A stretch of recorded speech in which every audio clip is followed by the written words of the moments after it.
Eh bien les amis, ici on se lançait sur TikTok. Non, non, je vais pas danser.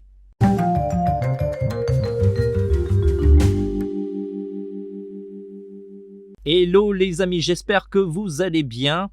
On avait déjà publié une vidéo qui expliquait l'importance des réseaux sociaux pour un dessinateur et où poster ses dessins si vous démarrez en tant que dessinateur. Je vous invite vraiment à regarder cette vidéo. Autrement, on n'est pas encore sur TikTok et je me suis dit que c'était intéressant de vous montrer comment on va procéder pour se lancer sur ce réseau social. Alors, notre lien sur TikTok se trouve tout en bas et si on clique dessus, on peut voir notre profil et vous pouvez voir, j'ai un abonné, un abonnement, ça va être la même personne, une amie sans doute, et on peut dire que je démarre de zéro.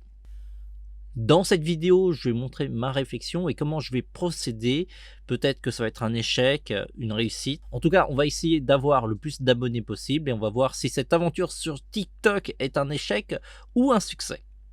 Tout d'abord, avant de se lancer comme un cacou, je vais faire quelques recherches au niveau des comptes TikTok qui font du dessin manga. Et donc, on peut voir qu'il y a un Sacha Guénantin qui a 60 000 abonnés. Il y en a un autre, Natemp, je ne sais pas comment ça se prononce, qui a 100 000 abonnés, encore plus. Puis après, 25 000, 10 000, 31 000, voilà. Bon, ça doit être les dessinateurs les plus populaires en ce qui concerne ce thème. On va commencer par Sacha Guénantin. En tout cas, on peut voir que le nombre de vues de ces publications sont assez irrégulières. La dernière, c'est 2000, puis après 10 000, 7000, puis après tout d'un coup 1000. Donc c'est assez intéressant. Tiens, celui-là, il est à 64 000 et a priori, de ce que je vois de la publication, c'est le dessin au café. Il verse du café sur son dessin. C'est assez marrant parce que c'est quelque chose qui est pas nouveau, le dessin au café. Quand j'étais au collège, j'avais un copain qui était fier de montrer ses dessins au café et je pense qu'il a pompé ça d'un autre dessinateur qu'il a croisé. Donc c'est pas du tout original. Je pense que ça existe depuis la nuit des temps, que le café un petit peu est venu en Europe et qu'on utilise le fait que c'est un liquide noir, un peu sépia, pour dessiner. Naruto, ça marche toujours bien, ce qui est normal dans les réseaux sociaux. Si vous faites du fan art, vous avez plus de chances d'avoir du succès que de l'original. Je vois aussi qu'il y a du drama. Je suppose que c'est une citation de quelqu'un. C'est dégueulasse, tu ne mérites pas d'être certifié. Je suppose que c'est un petit peu de la jalousie, mais ça c'est un petit peu normal.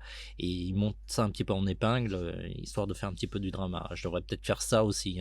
C'est juste que, voilà, le drama, bon, je m'en fiche un petit peu. Mais bon, c'est aussi un bon levier. Je vois aussi qu'il a du bon matériel. Il a du graphite, on en vend dans notre boutique. Du Pigma Micron aussi. Beaucoup de dessins au café. J'avoue que le rendu, en tout cas, il prend un café un poil trop light. C'est du café américain.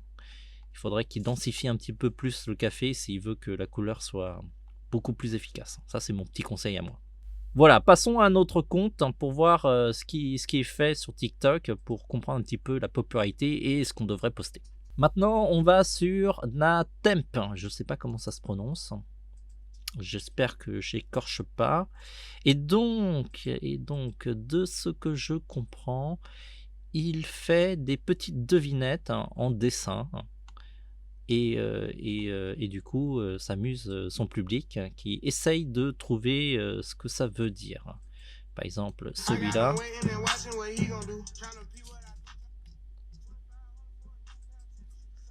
Alors par exemple celui-là,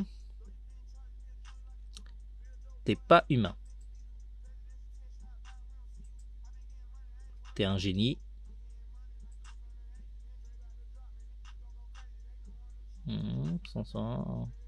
T'es un peu trop enseigné. Et ça, c'est les yeux d'un Uchiwa. Même Itachi, je dirais. Bon, bref, j'avoue que je suis pas un génie, j'ai rien compris à sa charade. Ou c'est peut-être pas une charade. En tout cas, si vous avez la réponse, n'hésitez pas à me le dire en commentaire. Voilà, son jeu, c'est de la devinette, hein, c'est un concept intéressant. Donc, lui, c'est son concept. Allons maintenant sur Dessin 57 Manga. 25 000 abonnés. Au niveau des vues, c'est assez peu. Ça doit être vraiment, franchement, lorsque je vais démarrer, je vais sans doute avoir à peu près des chiffres comme ça. On va voir celui-là qui a un peu plus de vues. Et donc, sa vidéo, c'est il fait défiler des dessins qui sont affichés sur son mur. Et donc, oui, ça, c'est un concept plutôt simple, hein, pour pouvoir montrer plusieurs dessins. Et avec des séries assez populaires, donc du coup, ça marche encore mieux. C'est un peu plus compliqué pour moi parce que je fais pas autant que ça de fan art. Ok, il reposte pas mal de dessins qu'il a déjà fait, il dessine sans doute pas assez. Et c'est assez irrégulier. D'accord, bon, bah c'est à peu près l'idée. Alors, celui-là, Asenko Draw Capé. Voyons voir ce qu'il fait.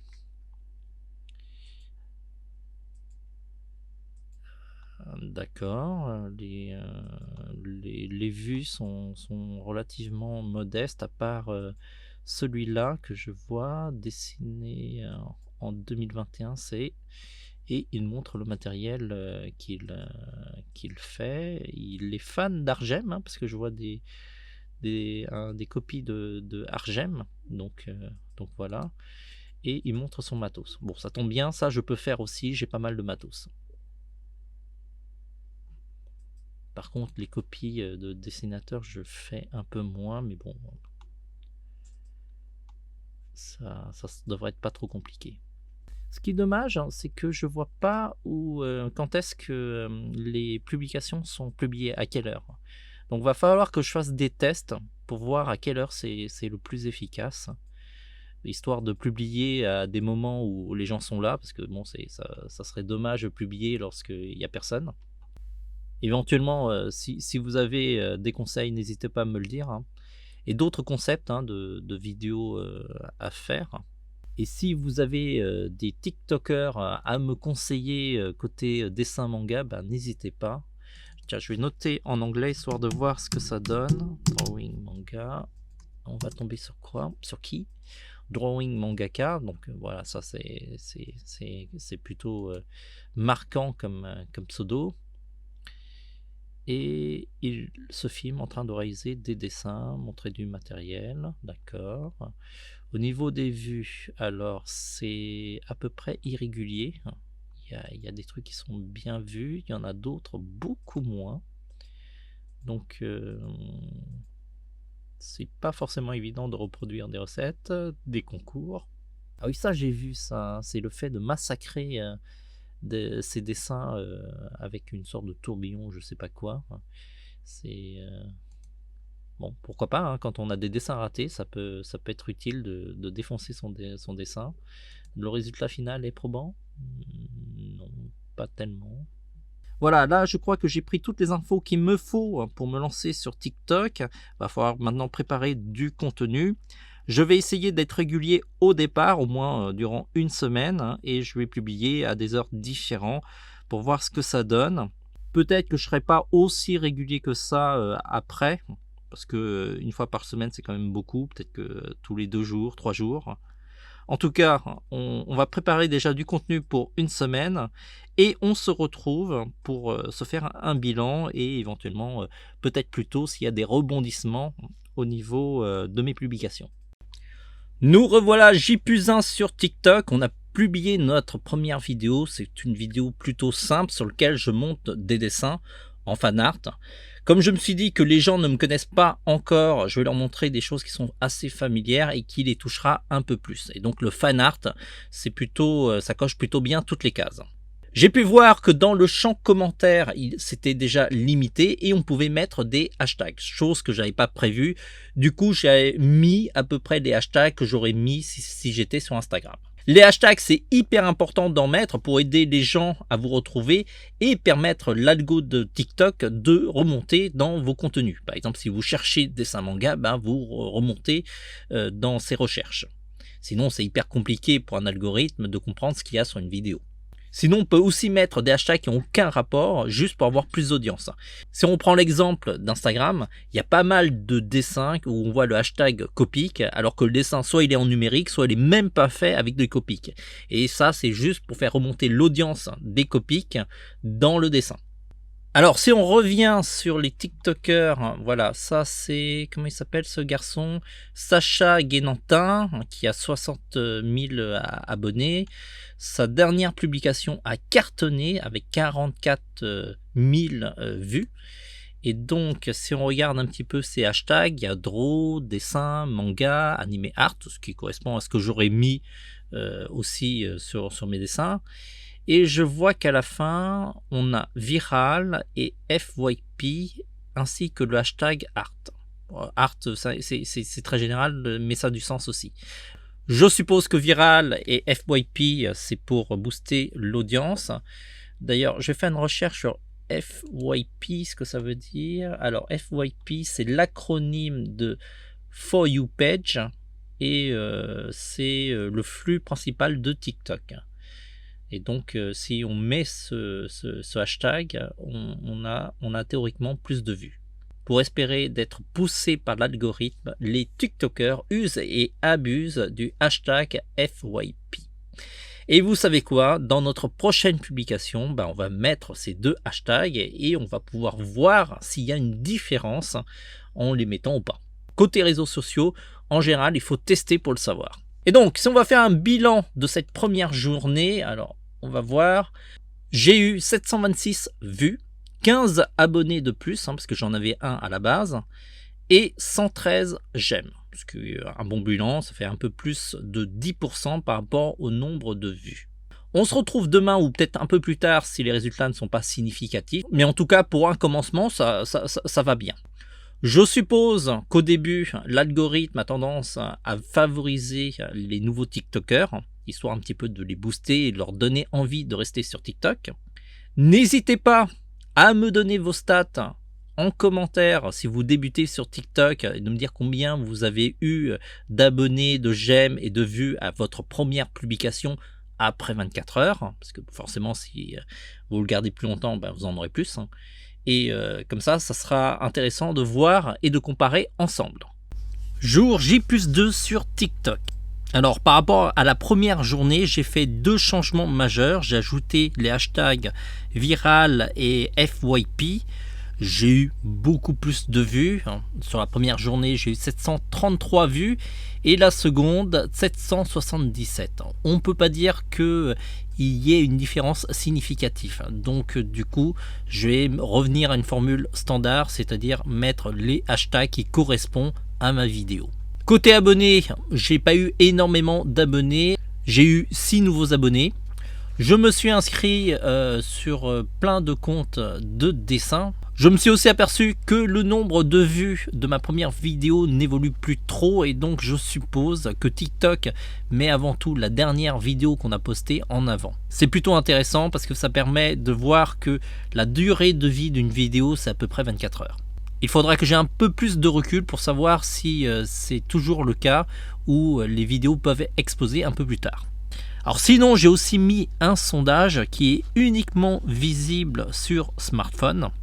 Côté interaction, j'ai eu 256 votes, ce qui est bien plus que les j'aime de la première vidéo, mais en contrepartie, j'ai eu beaucoup moins de j'aime. Environ 80 j'aime contre 110. En plus, dans la vidéo, elle était très courte et j'ai pas fait de call to action, de demander aux gens de s'abonner, de liker ou de partager. Et je devrais le refaire pour la prochaine vidéo parce qu'apparemment, le call to action est plus efficace.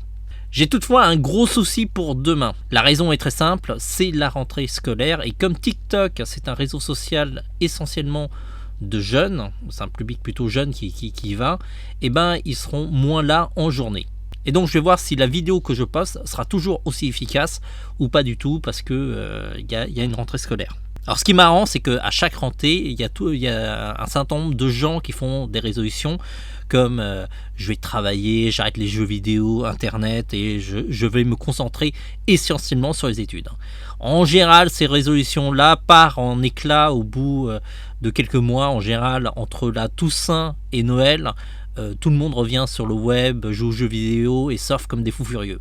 Donc bon, si vous voulez gagner du temps, ne vous posez pas autant de résolutions. Ça marche pas très bien. Comme je vais être en situation de rentrée scolaire, en tout cas jeudi et vendredi, je vais sans doute publier à 16h à peu près l'heure où on rentre de l'école. Nous revoilà pour le jour J+3 et on a vu nos résultats complètement chuter. Et c'est ce que je vous avais dit dans le jour J+2. C'était la rentrée des classes et mécaniquement, dès le mercredi soir, les gens surfaient beaucoup moins.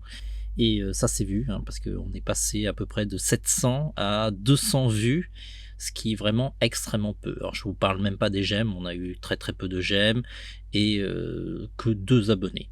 Alors c'est peut-être parce que ma publication n'était pas terrible, c'est peut-être aussi ça, c'est aussi peut-être de ma faute, mais je pense que c'est un petit peu le cumul conjugué entre la rentrée scolaire et notre publication. En tout cas, aujourd'hui, je publie à 16h pile poil pour coller un petit peu à la rentrée des classes.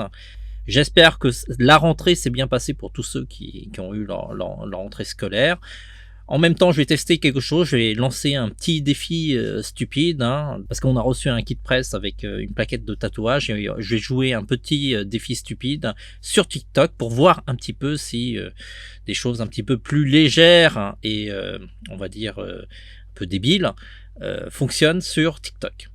On se retrouve à J+4 et on va voir si ça fonctionne mieux, les défis stupides, sachant que le défi stupide va s'écouler sur 5 jours. Donc j'aurai peut-être pas les résultats immédiats. En tout cas, je pense que vendredi soir, j'aurai sans doute beaucoup plus de vues et que le week-end, ça devrait aller mieux. Même si ça sera moins bien que d'habitude, parce que le week-end à la rentrée, c'est un peu compliqué. La rentrée, il y a plein de choses à faire. Et donc, il y aura forcément beaucoup moins de gens sur le web. Nous revoilà à J+4. Notre dernière vidéo a mieux fonctionné. Il faut dire que j'ai mis le hashtag FYP et j'ai l'impression que ça a beaucoup plus d'incidence sur une journée où il y a peu de monde. C'est sans doute l'effet rentrée, comme je vous l'ai dit. C'est aussi une vidéo où je fais une sorte d'unboxing, donc pas beaucoup d'intérêt. Je ne sais pas si ce genre de vidéo est très intéressant sur TikTok. En tout cas, ça n'a pas permis d'avoir plus d'abonnés. Et donc, j'ai fait un défi que si j'obtenais 10 000 abonnés, je me collais un tatouage qui était dans le kit presse sur le bras. Et je suis quand même content qu'il n'y ait pas eu 10 000 abonnés parce que ça m'aurait un petit peu embêté de vous montrer mes petits bras maigrichons. D'autant plus que je ne suis pas une personnalité qui aime s'afficher. C'est pour ça que jusqu'à présent, vous n'avez pas vu mon visage à part mes mains. Parce que je suis quelqu'un qui aime sa vie privée. Et en plus, je n'ai pas de problème de reconnaissance ou de manque de notoriété. Donc ça va, de ce côté-là, j'ai pas de soucis. Pour la prochaine publication que je vais publier à peu près aux alentours de 18h vendredi soir, je pense qu'elle aura plus de monde parce qu'on va entrer en week-end. Et a priori, il y aura beaucoup plus de personnes sur TikTok. Et donc, j'ai prévu de poster une vidéo un petit peu interaction sur mes dessins. Les amis, nous revoilà à J+6 et on va faire un bilan de la journée J+5 et J+6. Le vendredi soir, le J+5, j'ai publié une vidéo qui a cartonné, elle a fait 828 vues et j'ai quasiment doublé mon nombre d'abonnés, ce qui est vraiment excellent. Le samedi, j'ai publié une publication assez tard, vers 19h ou même 8h je crois. Et a priori, publier tard le soir, surtout le samedi soir, c'est vraiment pas un bon plan. Alors peut-être il faut publier le samedi en journée, vers midi, avant que tout le monde part sortir. Mais publier le soir, c'est vraiment pas un bon plan. Vous pouvez le noter dans vos agendas. Le samedi soir, en tout cas à la rentrée, c'est pas le meilleur plan possible. Ça me donne l'indication qu'il faut vraiment publier le vendredi soir, c'est hyper important pour avoir une bonne audience. Je republierai dimanche, mais cette fois-ci, je vais publier vers midi, histoire de voir si ça a une influence de publier en pleine journée avant que tout le monde parte se promener ou vaquer à leurs occupations. On va bientôt arriver à la fin de notre première semaine de test et je vous ferai un bilan. Nous voilà enfin pour le bilan J+7 de TikTok, une semaine avec TikTok. Tout d'abord, j'ai vu que c'était pas une obligation de publier tous les jours. J'ai détecté 3 jours où c'était plutôt important et efficace de publier. C'est le mardi soir, le mercredi et le vendredi soir. Là où le public est le plus nombreux. Le public de TikTok est aussi beaucoup plus jeune que les autres plateformes. Ils sont aussi beaucoup plus engagés. Ils interagissent plus, ce qui est assez sympa et ça rend la plateforme assez vivante. Les vidéos doivent être courtes et le message doit être concis et efficace. Maintenant, j'ai une idée beaucoup plus claire sur le contenu qui peut plaire sur TikTok, même si je vais continuer à tester d'autres formats, histoire que ça colle un petit peu sur toutes les activités que je fais, c'est-à-dire du dessin, mais aussi du cinéma, et éventuellement du jeu vidéo. J'ai aussi appris à monter sur TikTok. Le logiciel est plutôt efficace, la prise en main est plutôt facile, même s'il y a certains éléments qui sont pas forcément hyper intuitifs. En tout cas, pensez à avoir un montage plutôt dynamique et aussi ne négligez pas la vignette qui est hyper importante pour donner envie aux TikTokers de venir cliquer sur vos vidéos. Comme vous pouvez le voir sur mes vidéos, il y en a que 2 où j'ai un message qui est marqué dessus et c'est hyper efficace si vous voulez qu'il y ait plus de clics dessus. Alors que si vous avez juste une image, c'est beaucoup moins efficace. J'espère que cette semaine de lancement TikTok vous aura donné un retour d'expérience assez intéressant pour vous lancer. Je vais sans doute publier moins, mais travailler un peu plus mes vidéos. Je vous ferai sans doute un retour d'expérience lorsque j'aurai atteint les 1000 abonnés et un autre lorsque j'aurai atteint les 10 000. Ce qui est déjà vraiment la mer à boire. Ça semble hyper difficile d'atteindre ce chiffre-là. N'hésitez pas, si vous débutez aussi sur TikTok, de me faire un retour d'expérience en commentaire, histoire de voir si vous avez d'autres conseils, d'autres avis et aussi des points communs avec mon retour d'expérience. En tout cas, si cette vidéo vous a plu, n'oubliez pas de vous abonner sur notre chaîne TikTok, de liker, de disliker, de la commenter et puis de la partager. Et puis, bien entendu, si vous avez envie de nous suivre sur TikTok, eh ben, vous savez qu'on est là et ça me fera plaisir de vous compter parmi mes abonnés. Sur ce, on se dit à très vite. En attendant, dessinez bien. Et aussi, TikTokez bien. Je sais même pas si ce truc-là se dit.